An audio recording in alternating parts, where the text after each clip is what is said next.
Face à la guerre qui s'étend en Ukraine, des organisations internationales à Paris réclament la mise en place un accès humanitaire inconditionnel, pour porter secours aux civils, blessés ou réfugiés. Depuis l'invasion de leur pays par la Russie le 24 février, plus d'un demi-million d'Ukrainiens ont afflué dans des pays frontaliers, selon le dernier recensement de l'ONU publié ce lundi. D'autres Ukrainiens ont choisi de rester et de prendre les armes, ou de fabriquer des cocktails Molotov pour participer à la résistance face aux Russes. Le point en image, Vladimir Poutine a lancé jeudi 24 février une invasion de l'Ukraine, avec frappes aériennes et pénétration de forces terrestres. À Kiev, les profondes stations du métro datant de l'époque soviétique ont été transformées en abris anti-aériens. L'Organisation mondiale de la santé s'est dite profondément inquiète pour les civils en Ukraine face à l'invasion russe. Pour les habitants de la capitale qui ont choisi de ne pas évacuer, passé le choc, l'esprit de résistance s'installe.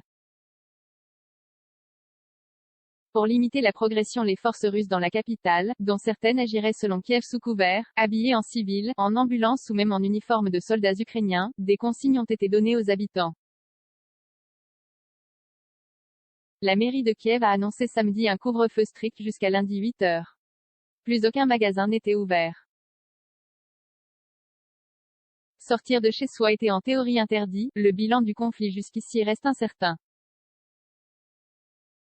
L'Ukraine a fait état de quelques 200 civils et des dizaines de militaires tués depuis jeudi. Parmi les victimes, 16 enfants. Nous demandons aux citoyens de nous informer des mouvements ennemis, faites des cocktails Molotov, neutralisez l'occupant, a lancé dans un message le ministère ukrainien de la Défense aux habitants de la ville.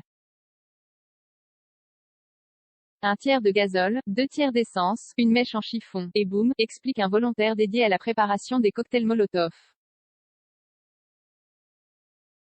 Sur Facebook et dans les médias, le ministère de la Défense ukrainien multipliait les appels à l'enrôlement d'urgence dans ses brigades de défense territoriale, une institution créée en 2015 pour aider l'armée régulière. Désormais, il suffit d'avoir entre 18 et 60 ans et un passeport pour s'enrôler, plus de 500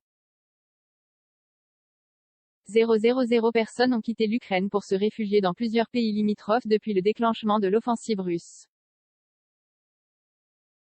En train bondé, en voiture et parfois à pied avec de maigres bagages, femmes et enfants essentiellement, les hommes en âge de se battre n'ont pas le droit de quitter l'Ukraine, sont pris en charge une fois la frontière traversée.